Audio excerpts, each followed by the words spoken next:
வணக்கம்.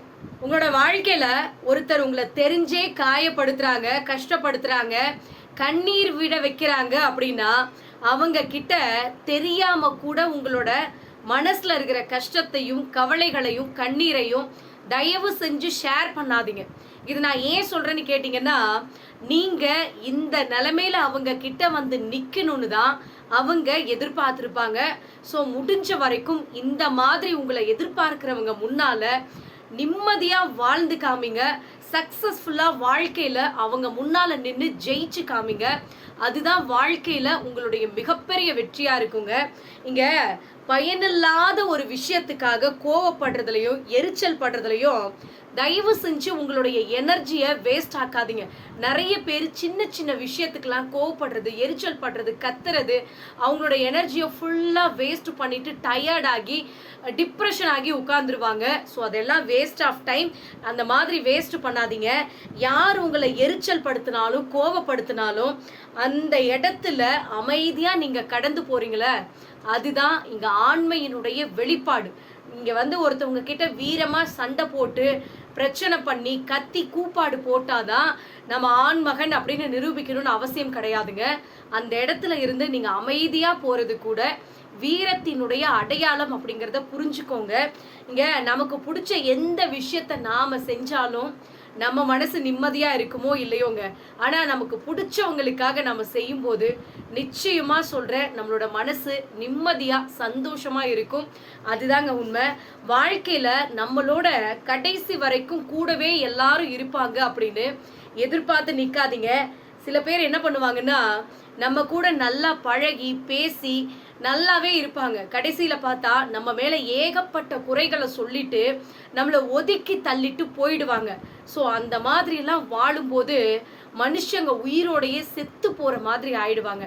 அவங்கள தோண்டி குழி தோண்டி புதைக்கிறதுக்கு தான் அதிக நாள் ஆகுது. இங்க நிறைய பேர் அப்படித்தாங்க. நாம வந்து உயிருக்கு உயிரா நேசிச்ச ஒருத்தவங்க விட்டுட்டு போறப்போ மரணத்தை விட கொடுமையான ஒரு வழியை அனுபவிச்சிருப்பாங்க. ஸோ அது வந்து விட்டுட்டு போனவங்களுக்கு புரியுதா புரியலையான்னு தெரியலங்க. ஸோ அவங்க புரிஞ்சுக்கலனாலும் பரவாயில்லைங்க. நீங்கள் அதுக்காக நினச்சி மனசு உடஞ்சி போய் உட்கார்ந்துருக்காதீங்க. நம்மளை புரிஞ்சிக்காம யார் ஒருத்தர் விலகி விட்டுட்டு போகிறாங்களோ அவங்கள நினச்சி இதுக்கு மேலே ஒரு சொட்டு கண்ணு தண்ணி கூட நீங்கள் விடக்கூடாது. இதை நான் ஏன் சொல்கிறேன்னா, நீங்கள் இவ்வளோ நாள் பழகி பேசி அவங்க கூட அன்பாக இருந்து புரிஞ்சிக்காத அவங்க உங்களை விட்டுட்டு போறாங்க அப்படின்னா மறுபடியும் அவங்க வந்து திரும்பி வரணுங்கிறதுக்காக நீங்க எத்தனை விளக்கம் கொடுத்தாலும் அது அவங்களுக்கு புரிய போறதே கிடையாதுங்க. இதை நாம தான் புரிஞ்சுக்கணும். நம்ம என்னதான் விளக்கம் கொடுத்தாலும் அதை புரிஞ்சுக்கிற மனநிலையில அவங்க இருக்க மாட்டாங்க. நாம எத்தனை விஷயத்த சொன்னாலும் அதை மறுப்பு சொல்றதுக்கு, அதை வந்து மறுத்து பேசுறதுக்கு அவங்க 1000 காரணத்தை ரெடி பண்ணி வச்சிருப்பாங்க.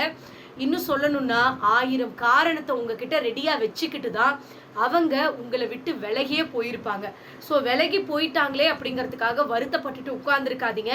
இன்னும் சொல்ல போனா சில பேர் நம்மளை விட்டு விலகி போறது கூட நம்ம வாழ்க்கையில நம்மளுக்கு நல்லதுதான் அப்படிங்கிறத புரிஞ்சுக்கோங்க.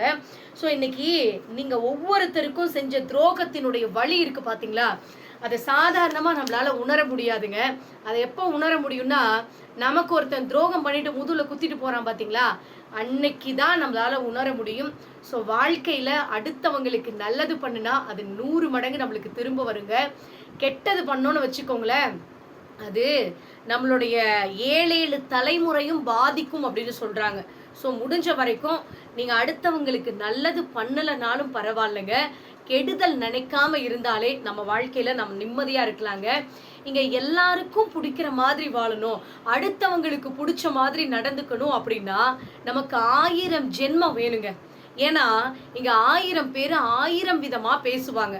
ஸோ அவங்க எல்லாருக்கும் பிடிச்ச மாதிரி நம்ம வாழ்ந்து காமிக்கணும் அப்படின்னா எத்தனை ஜென்மம் எடுத்தாலும் அந்த ஜென்மம் நம்மளுக்கு பத்தவே பத்தாது. ஸோ உங்க வாழ்க்கையில உங்களுக்கு பிடிச்ச மாதிரி வாழுங்க. ஏன்னா உங்க வாழ்க்கையில கஷ்டம் நஷ்டம் பிரச்சனை எல்லாமே உங்களுக்கு தான் தெரியுமே தவிர சும்மா வாய் வார்த்தையில சொல்லிட்டு போறவங்களுக்கு ஒன்றும் தெரியாதுங்க. அனுபவிக்கிறவங்களுக்கு மட்டும்தான் தெரியும். ஸோ அடுத்தவங்களை பத்தி நீங்க கவலைப்படாதீங்க. உங்க வாழ்க்கையில நீங்க நேர்மையா கரெக்டா இருக்கீங்களா, யாருக்கும் பயப்படணும்னு அவசியமே கிடையாதுங்க.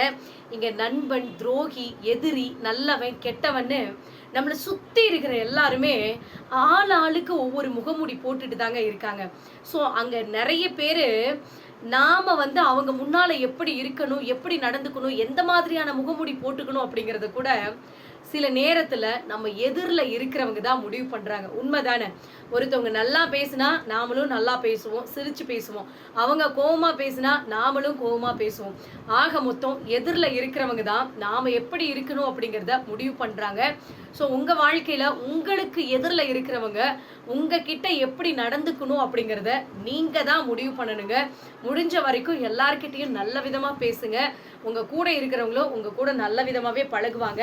இங்கே எல்லார்கிட்டையுமே நெருங்கி பழகணும், பேசணும், அவங்களோட உறவு கொண்டாடி ஒன்னோட ஒன்று ஐக்கியமாயிட்டோம் அப்படின்னா நாம் சந்தோஷமாக நிம்மதியாக இருக்கலாம் அப்படின்னு நிறைய பேர் நினச்சிட்டு இருக்கீங்க. ஸோ அது முட்டாள்தனங்க. நிறைய பேரோட பிரச்சனை என்னன்னா, தூரத்தில் இருக்கும்போது அவங்களுக்கும் நமக்கும் இருந்த அந்த ரிலேஷன்ஷிப், அந்த நிம்மதி நெருங்கி வந்ததுக்கு அப்புறம் கிடைக்கவே மாட்டேங்குதே அப்படின்னு நினைக்கிறாங்க. அதுதான் உண்மை. ஸோ ஒரு உறவு நமக்குள்ள நீடிக்கணும், அது கரெக்டான ரிலேஷன்ஷிப்பாக மெயின்டைன் ஆகணும் அப்படின்னா தயவு செஞ்சு அவங்களுக்கும் நமக்கும் ஒரு சின்ன கேப் விட்டு பழகுங்க. அதுதான் உங்களுடைய உறவை கடைசி வரைக்கும் ஸ்மூத்தாக கொண்டு போகும். ரொம்ப ஒட்டி உறவாடணும்னு வச்சுக்கோங்களேன், கடைசியில் அது பிஞ்சிட்டு போயிடும். ஸோ ஜாக்கிரதையாக இருந்துக்கோங்க. இங்கே இருக்கிறது என்னவோ நம்ம கையளவு இதயம் தாங்க. ஆனால் நமக்கு வரக்கூடிய பிரச்சனை கடல் அளவு இருக்குது. அதுதான் உண்மை. ஸோ இது எல்லாத்தையுமே கடந்து போக பழகிக்கோங்க. இங்கே நேர்மையானவங்களுக்கும் உண்மையானவங்களுக்கும் எங்கே போனாலும் பிரச்சனை தாங்க. ஏன்னா இந்த நேர்மையாக இருக்கிறாங்க பார்த்தீங்களா, அவங்களுக்கு நடிக்கவும் தெரியாது. தன்னை சுற்றி யார் நடிக்கிறாங்களோ அவங்கள ஏற்றுக்கிட்டு அவங்களுக்கு சொம்பு தூக்கிக்கிட்டு அதை அவங்களுக்கு காம்ப்ரமைஸ் ஆகி அவங்க கூட நடிச்சுக்கிட்டு போகவும் தெரியாது. நடிக்கிறவங்களை பார்த்து சிரித்து சகஜமாக பழகவும் தெரியாது. ஆக மொத்தம் நேர்மையாக இருக்கிறவங்க எங்கே போனாலும் கஷ்டம்தான் படுவாங்க. உங்கள் வாழ்க்கையில் நீங்கள் கஷ்டப்பட்டுட்டே இருக்கீங்க அப்படின்னா கவலைப்படாதீங்க. நீங்கள் நேர்மையாக உண்மையாக இருக்கிறீங்க அப்படின்னு நீங்கள் நம்புங்க.